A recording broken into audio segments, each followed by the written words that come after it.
আলহামদুলিল্লাহিল্লাযী ওয়াহদা والصلاة والسلام على نبي بعد أما بعد أعوذ بالله من الشيطان الرجيم بسم الله الرحمن الرحيم أفحسبتم أنما خلقناكم عبثا وأنكم إلينا لا ترجعون صدق الله العظيم মহতারাম স্নেহের ছাত্ররা তোলাবায় আদি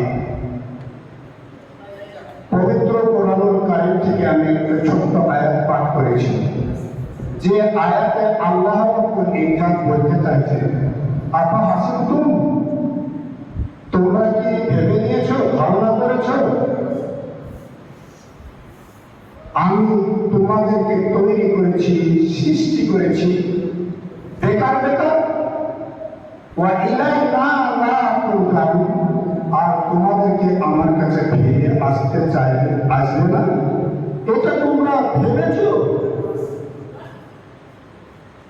তার অন্য একটা জায়গায় লিখেছে, মুফতুল তাবিন কিতাবে লিখেছে, আল ওয়াক্তু আসমানু মিনাল যাহাব, মানুষের যে সময়, সে সময় সোনার চাইতেও মূল্য বেশি।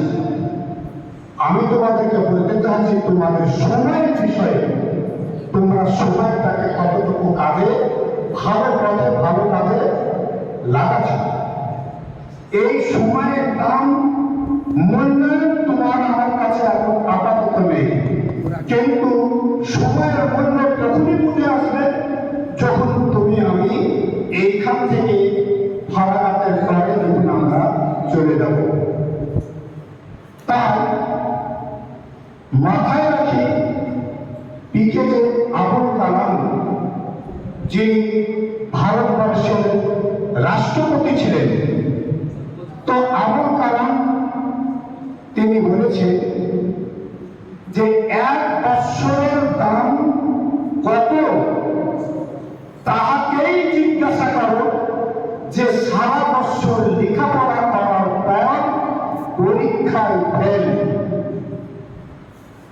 সারা বৎসর লেখাপড়া করার পর পরীক্ষায় ফেল। 1 মাসের দাম কত, তাহাকেই জিজ্ঞাসা করো যে সারা মাস চাকরি করার পর বেতন হয় নাই, বেতন পাই নাই। 1 সপ্তাহের দাম কত, তাহাকেই জিজ্ঞাসা করো যে সারা সপ্তাহ হাসপাতালের বেডে কিংবা কারাগারে বন্দী আছে, জেলখানায় বন্দী আছে। তোমার আমার বুঝে চলে আসবে যে 1 সপ্তাহ দাম কত, 1 দিনের দাম কত, তাহাকেই জিজ্ঞাসা করো যে সারাদিন ক্ষুধার্ত অবস্থায় আছে, সারাদিন খেতে পায় নাই, সারাদিন না খেতে পাওয়ার পর তাকে যে খাবারটা দেওয়া হবে, সেই খাবারটা কতই না টেস্টফুল আর কতই না আনন্দদায়ক, সে বুঝে আসবে। 1 ঘন্টার দাম কত, তাহাকেই জিজ্ঞাসা করো যে কেউ কারোর জন্য অপেক্ষায় আছে, কথা দিয়েছে অনেক জায়গায় আছে 1 ঘন্টা পর তুমি চলে আসো, কিন্তু সেখানে গিয়ে যাওয়ার পর কোনো পাত্তা নেই, ঘন্টা চলে যাচ্ছে, তো তার সময়টা যেতে গেলে মুসিবত মনে হবে। 1 মিনিটের দাম কত, তাহাকেই জিজ্ঞাসা করো যে 1 মিনিটের জন্য ট্রেন পাই না, স্টেশনে ট্রেন 1 মিনিটের জন্য। তারপরে 1 সেকেন্ডের দাম কত, তাহাকেই জিজ্ঞাসা করো যে ব্যক্তি মহা দুর্ঘটনা থেকে বেঁচে গেল। 1 সেকেন্ড হলেই গাড়িতে অ্যাক্সিডেন্ট হতো, বড় বিপদ থেকে সে বেঁচে গেল।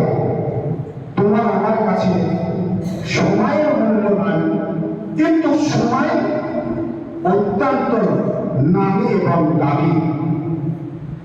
তাই আল্লাহ পরীক্ষা করেন, আফাহাসিবতুম আন্নামা খলাকনাকুম আবাসান ওয়া আন্নাকুম ইলাইনা লা তুরজাউন। আল্লাহ বলেন, বান্দা, তোমরা কি ভেবে নিয়েছো যে তোমরা কি আমার কাছে ফিরে আসতে হবে না? আমি তোমাদেরকে তৈরি করেছি বেকার বেকার, আর বেকার তৈরি করে ছেড়ে দিয়েছি। তো তাহলে তোমরা আমার যে এক একটা সেকেন্ড, এক একটা মিনিট, এটা তোমার আমার কাছে মূল্যবান সময় চলে গেছে। তোমরা উর্দু কায়দায় পড়েছ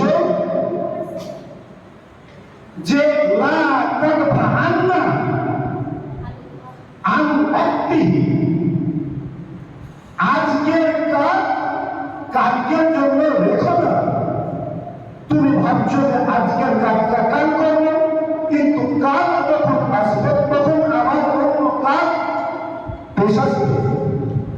তখন তোমার কাছে কাজও যখন ভেগ লেগে যাবে, তখন তুমি আর কাজ করে ফেরাতে পারবে না, ভিড় বেড়ে যাবে।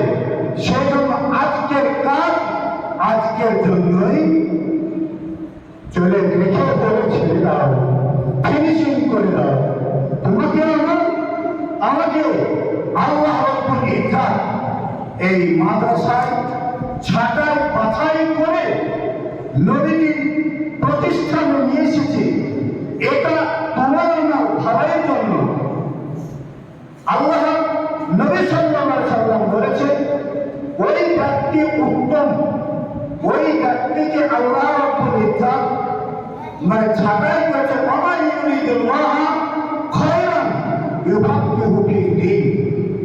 যাদেরকে আল্লাহ রাব্বুল ইজ্জত ভালোবাসেন, যাদেরকে মঙ্গলের কামনা করেছেন, তাদেরকে ইউফাক্কিহু ফিদ্দীন, তাদেরকে ধর্মে কৃষ্টি কালচার করার তৌফিক দান করেছেন। সেজন্য তোমার আমার প্রত্যেকের উচিত আমরা যেন ভালো কাজে ভালো পথে লাগাইতে পারি।